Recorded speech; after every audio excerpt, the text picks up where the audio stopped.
How's it going, everyone? I'm your host, the Carolina Collector. And boy, do I have a rant for you guys. So as you can see, I've got the 3 graded cards that I've decided to keep for my personal collection. I made a video about this, cracking this Corbin Carroll. Man, do we have a lot to talk about the Topps Mitchell & Ness lids set as far as the refractors are concerned. And I've talked about cards that I will be submitting in the future.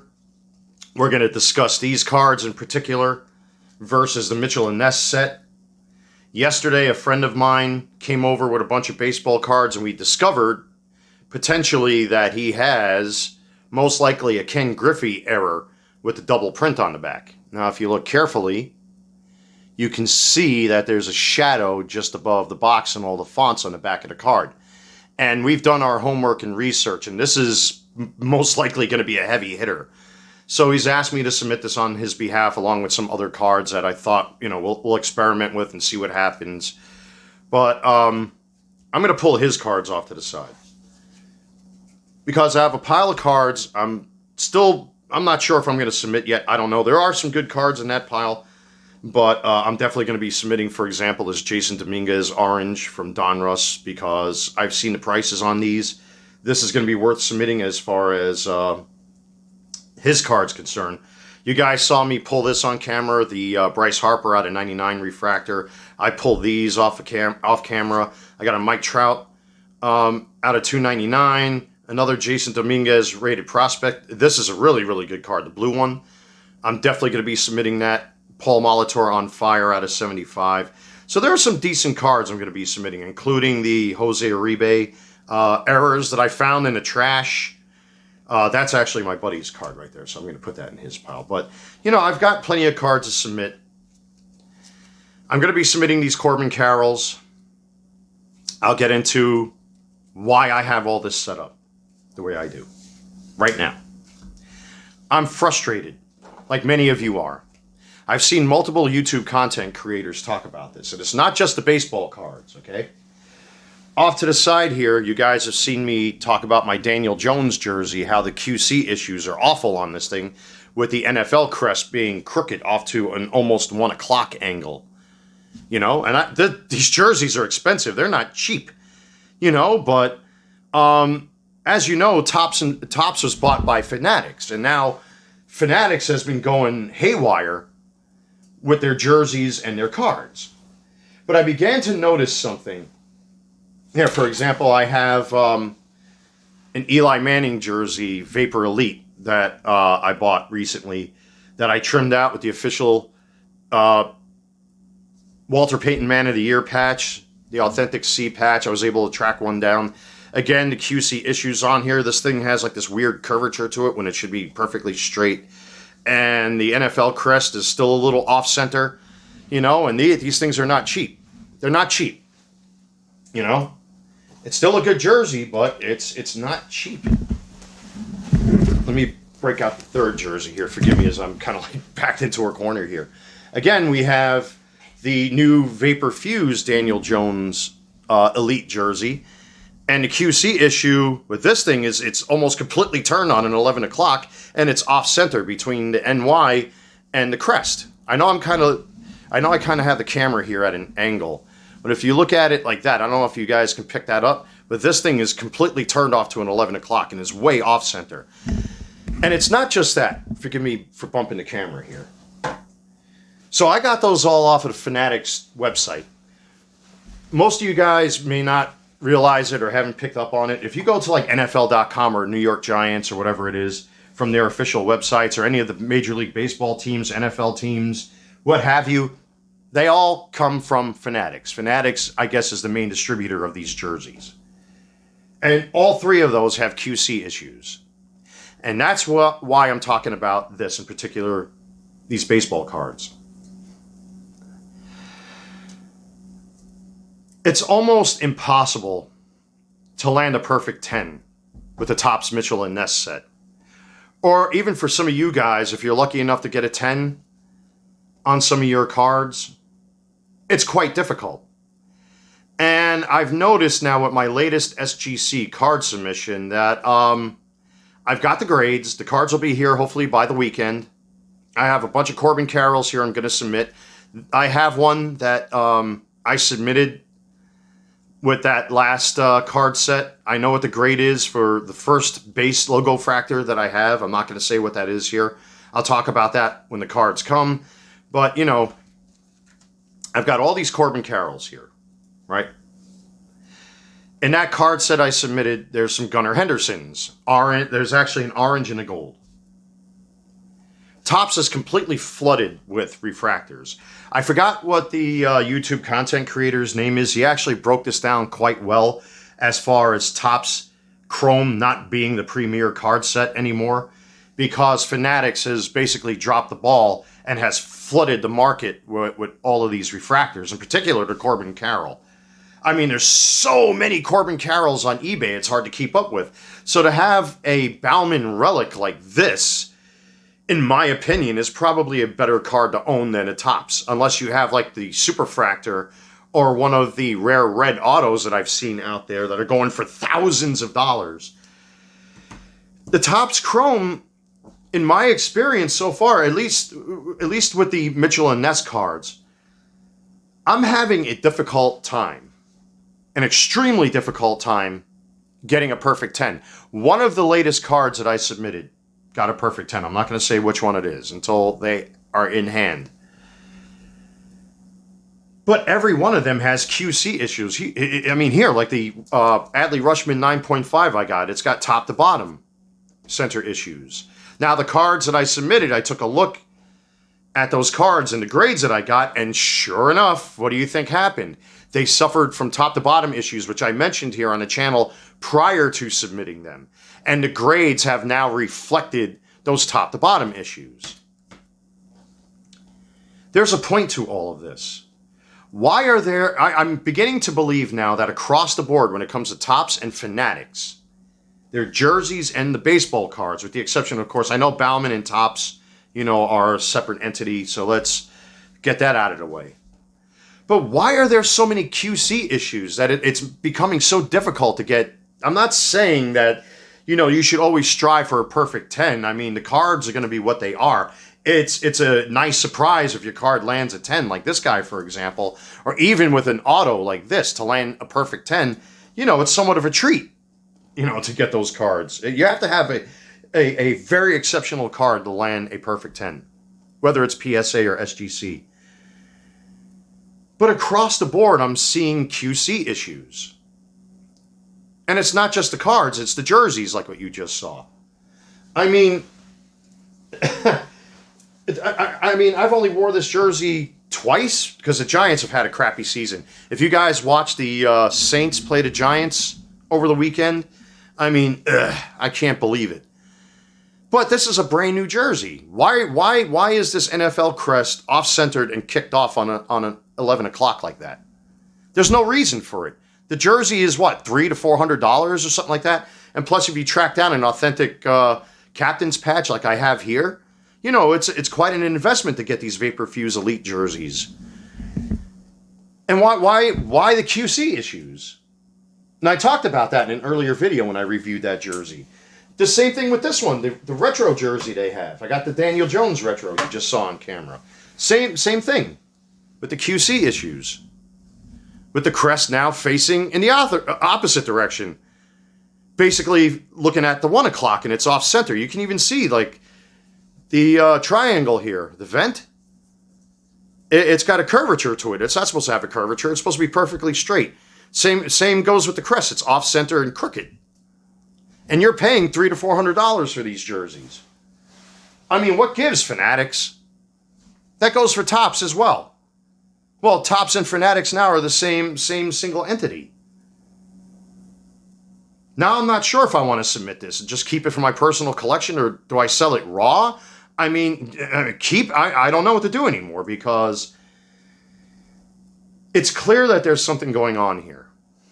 And it's not SGC. I'm not blaming SGC. If anybody's watching from SGC, this is not on you guys, because, you know, you do your job, you know, but the grades that I saw, in particular with one card, that I could not believe the grade that it got. And again, it's not because of anything that I did. It's because of the QC issues with the cards themselves. And I already talked about the off-center issues. Again, this one suffers from top to bottom off-centering. And sure enough, some of the cards that I discussed in a previous video prior to submitting those cards, they did in fact suffer with off-centering. Almost all of them, except for one. I'm not going to mention which one. But with some of the high-profile cards that were in that submission, it makes me wonder, does Fanatics or Topps care anymore about the quality of their cards? Collectors do. I do. You know, I didn't want to buy another Corbin Carroll, but if you look at the odds, and again, I forgot what the YouTube content creator's name is, who discussed, say, like if you're trying to chase down an alternate base auto from the Topps Chrome set with Corbin Carroll, it's going to take you thousands of dollars and probably 100 card packs and thousands of cards to score one autograph that you're trying to chase. That's why I buy singles, because for me, it's not worth it to go through all of that. And then I'll be stuck with a bunch of cards I probably don't want, that I probably couldn't even give away. And again, here you see, the market's flooded with multiple refractors. And again, you have to forgive me, I forgot what the name of the YouTube content creator is that talked about this. That Topps Chrome, especially with the Corbin Carroll cards, there's got to be, what, like 30 different refractors in the Chrome set and in the Logo Fractor set, and it's just out of control. And given now that I've seen these grades with this most recent card submission, given the fact that I bought these Giants jerseys off of Fanatics, again, I don't want to swear, this is a family-friendly channel, what the F? There's no excuse for this. And I already reviewed this jersey. What's the excuse for having these QC issues where you're paying a premium price for a jersey that's almost exactly like what the players wear, and it's got all these little mess-ups? The off-centered NFL crest, the crooked triangle, or the vent, or whatever that thing is. I still don't know the purpose of that, but maybe you guys can comment in the comment section below. But there's no excuse. There's no excuse. Again, I've only wore this jersey twice, maybe 3 times. There's no excuse for this. Why this is all messed up like that? Why it's crooked like this? I have no idea. Why is it crooked and off-center? I bought this off of the Fanatics website, like the other 2 jerseys I have, excuse me. And then trying to get these Topps cards graded to get them as perfect 10s is almost becoming a chore at this point. And it makes me wonder, because now, you know, I've got a whole pile of cards here that I want to submit. And I'm not sure if I want to do that now. We got a lot of prospects in there that are pretty decent. And we got a Jordan Walker in there. As a matter of fact, Ken Griffey. We got the Ken Griffey, Mark McGwire error. There's another relic. You know, Ichiro error base. We got the Griffey error reverse photo. Barry Larkin. I mean, there's all sorts of cool cards in here. But you know, because I want some of these for my own personal collection. Like, I absolutely love, where is he? I just saw him. Like that Don Mattingly Prism. I love that card. And I'm a big Don Mattingly fan, so I'm not selling that. That stays in my personal collection. But if I have it graded, what's it going to come back as? Topps is proving to be a chore to have graded, unless you have some magical card. That's why I'm so proud to have that Perfect 10 relic right there. Because after seeing what happened with this card, and now seeing the grades, there's no way I'm submitting this again. That's not happening. Unless I get Kurt's card care kit. I mean, the card cleaned up quite well. But I'm not going to resubmit it, because after carefully looking at it, unless I really, really polish the thing, it's not worth submitting, because I can tell you right now it's probably going to get a 7 at this point. There's no point. Because the surface area on this thing is so sensitive that if you even look at it the wrong way, it's going to get a scuff or a scratch. I mean, in some cases, guys fully restore their cards in the corners. Like, I actually fixed the corner on this Corbin Carroll. Look how nice that looks now. And that's Kurt's Card Care's suggestions that helped me to fix that corner. But is it worth submitting again? Probably not. Because after looking at the surface, no matter what I've done to it with auto wax and furniture polish and all the methods that are out there to clean up the card, it's still not worth it, in my opinion, to submit. It's probably going to end up getting a 7. At that point, I'm wasting my time. Because it originally already had an 8.5 because of the up and down issues on the back. You can see clearly. Look at that side and look at this side. Where it's becoming quite apparent now to me that there are quality control issues, that they're just spitting these cards out to maximize profits, and they really don't care about the quality of the card. That's why I'm shocked, for example, why I've decided to keep this base rookie, Corbin Carroll, from the Topps Chrome set. The Chrome Mitchell and Ness lid set, I should say, excuse me. What's going on here? I know what the grade is for the first one of these base logo fractors from Corbin Carroll is. I'm shocked. I can't believe it. And I inspected the card this time to take a look at it. And again, it had left to right issues, but I said, all right, let me submit it anyway and see what happens, because it is a, logo fractor. It's a Corbin Carroll. Anything that's got Corbin Carroll's name on it these days, as far as you guys are concerned, and I'm sure you're aware, is pretty much, it's like a honeypot. Everybody is attracted to Corbin Carroll, Shohei Ohtani, Gunnar Henderson, Bryce Harper, Mike Trout, guys like that. Mike Harris, James Outman. I mean, the list goes on. But there's no excuse for this. I don't know what's going to happen with this card. I had a perfect 10-10 across the board. Now I'm beginning to wonder. It makes me fear wanting to submit this second base auto. And it has, again, left to right issues. It favors the right a little bit more on this card.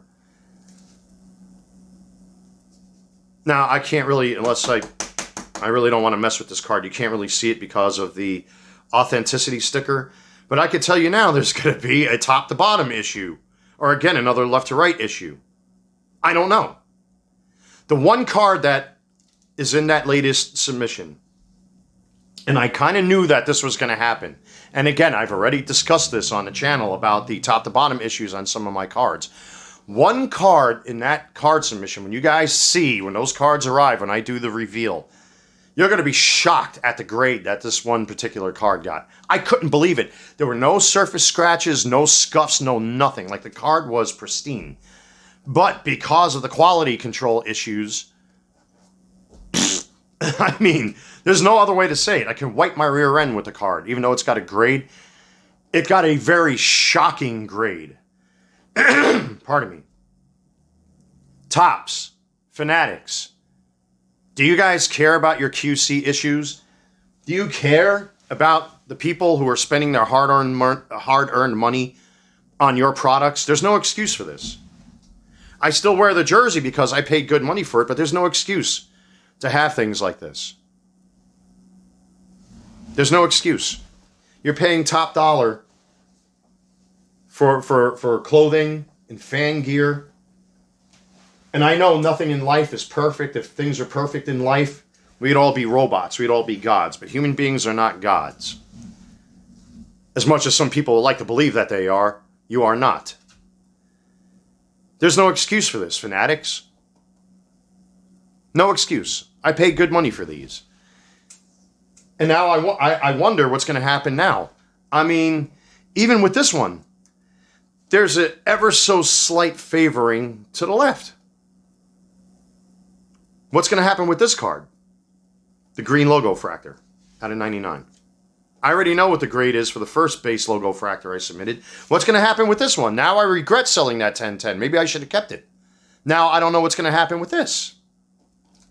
Is it going to be a 10.9, 10.9.5 from SGC? And again, SGC, it's not their fault. I don't blame them. Their grades, in my opinion, out of my experience so far, they've been good. They've been very good with their grades. But given an issue again, like the Adley Rushman here with the top to bottom centering issues, it's not SGC, it's Topps. What's going on here with Fanatics and Topps?